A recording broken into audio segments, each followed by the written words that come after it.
Chapter 5. Thomas's mind was swirling. He looked at the skunk, and without really thinking, he lunged for it, grabbing it by the tail. Hiss! It wheeled around, snapping its little jaws. Its sharp teeth almost clamped down on Thomas's cheek. "Hey!" he called. The tall man looked over at Thomas, his eyes flashing with surprise and then fury. And then, with all of his might, Thomas hurled the skunk toward the man. Thud! It landed right in front of one of the horses. There was a split second of silence, and then an explosive noise. Screeching horses, shouting a man, the shriek of the skunk. "Stay down!" he whispered to Buddy, but Thomas only kneeled, watching the scene of panic. The horses wheeled up, their heads twisted in fear as the air filled with the rotten smell. The men, coughing and gagging, struggled to calm the horses. They grabbed for the reins, dodging the horses' flying hooves. But the horse broke free and bolted into the woods at full speed. Sorry? The men shouted to each other, "Get the horses! Hurry! Just leave him!" They thundered into the woods after the animals. Thomas sat there for a few seconds, stunned and choking in the sour cloud. Then he came to his senses. He and Buddy had to get out of there. Those men could be back any second. "Come on, Buddy," he said, ready to run. But then voices rang out in the distance. "More soldiers! Corporal Green!" a voice boomed. "Green, where are you?" A group of 5 blue soldiers hurried over, led by a man with a thick silver beard. They huddled around the injured man.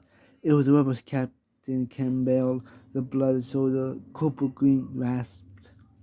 "They were on horseback. Cavalry, I think. They attacked me, sir, back near our camp when I was getting some firewood. They chased me here. They were halfway to killing me. I hear reports that there could be hundreds of rebel cavalry around here." The captain said, "Let's get back to camp before this thing kills us all." The man helped Corporal Green to his feet. "Can you walk?" said the captain. "Yes, sir, but wait." The corporal turned and looked over to where Thomas and Buddy were hiding. Thomas huddled against the fallen tree, his heart pounding. Sorry. Oh, this is gonna be so long. But suddenly, 6 sets of curious eyes were looking down at Thomas and Buddy. Buddy smiled at them, and Thomas saw their eyes soften. And then Corporal Green held out his hand to Thomas. "I'm Henry," he said, shaking Thomas's hand. "Captain," Henry said, turning, "meet the boy who saved my life." Chapter 6. 2 weeks later, 5:30 a.m. Union Army Camp, Middleburg, Virginia. The bugle blared reveille, and Thomas sat up with a start. All around him, he could hear the sounds of sleepy men groaning and cussing at the bowler. Buddy was curled up next to him. She snuffled but didn't wake up. In her hands was a little doll Henry made for her. A tattered sock stuffed with straw, with 2 cracked buttons as eyes. From the way Buddy clutched it to her heart, you'd think it was made of gold. Thomas peeked his head out of the tent and looked around the army camp, which stretched out across a huge field.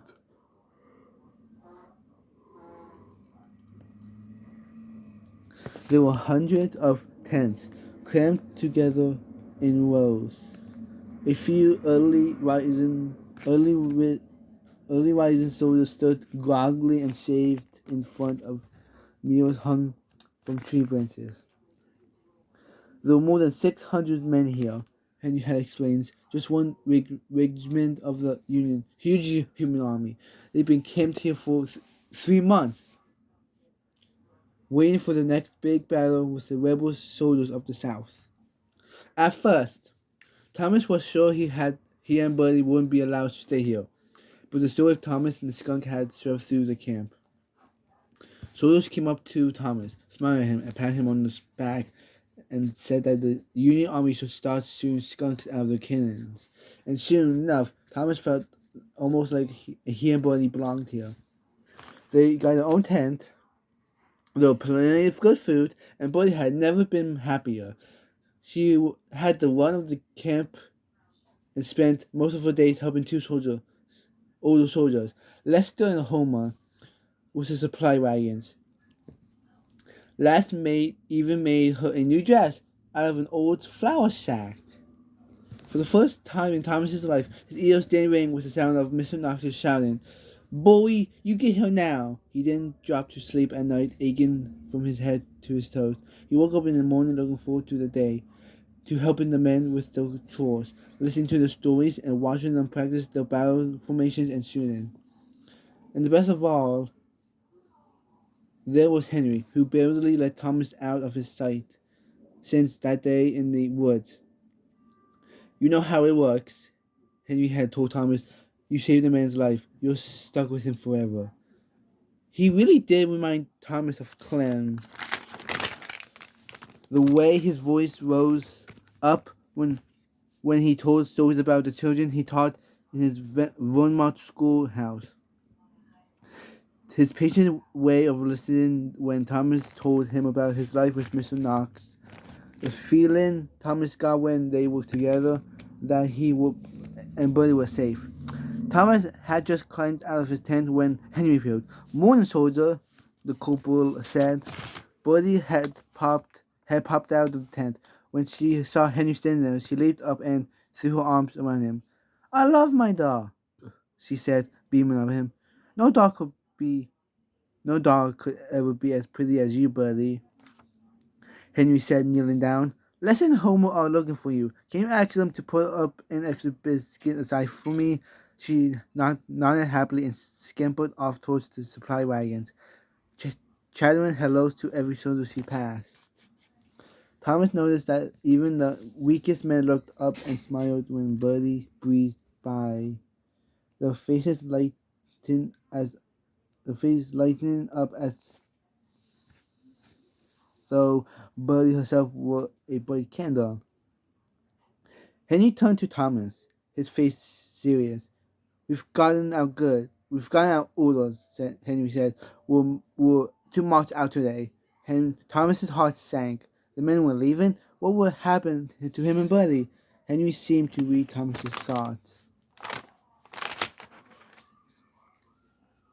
"Of course, you and Buddy are coming with us," he said. "I'm glad about that," Thomas said, relief washing him over. You won't be when we get out of into that heat." Henry said with a little smile. "It's going to be brutal. 2 days, I say." "Where are we heading?" Thomas said. "We're marching to Pennsylvania," Henry said. The town's called Gettysburg." Henry squinted into the distance. "It seems like we're in for a big battle."